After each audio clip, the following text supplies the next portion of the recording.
yeah, sorry about that. Yeah, so basically I'm going to get rid of the box body. I'm going to turn it back to a flatbed. Originally it was a tipper, and then somebody converted it to a livestock carrier, which I don't want it, so I'm going to go back to a flatbed. It's just easier for me, and once this body's gone, it's so much easier to work on.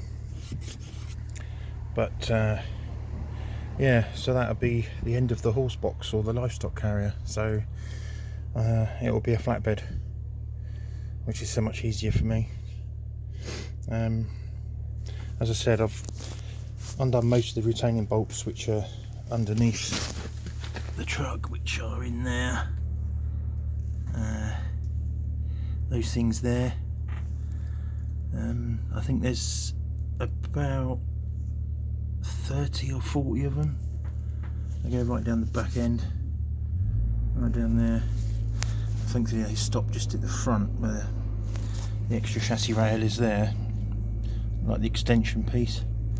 And obviously because it's a horse box, they put all these extension bars in, which are a bit of a pain in the arse, but it can be craned off away from the mounts, which are there, and I can get to work on the chassis, get it completely stripped down, loads of primers, undercoats and what have you.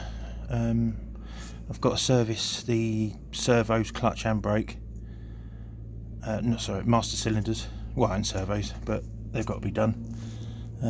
Full engine service, which I've got everything to do it. I just can't do it properly with the cab not being able to tilt, which is a real pain in the backside. You know, you can do most things with it, but it's such a pain.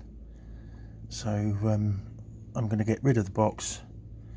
Whilst that's gone, I'm going to work on the chassis, tilt the cab, get that repaired because that's got some holes in it. It's so much easier with it tilted, and trying to work underneath it, it's ridiculous. But it's got to go. So yeah, so I've got to get a new housing for that because that's rotted underneath. Inside there, it's gone. So yeah, it's hopefully it'll be a flatbed.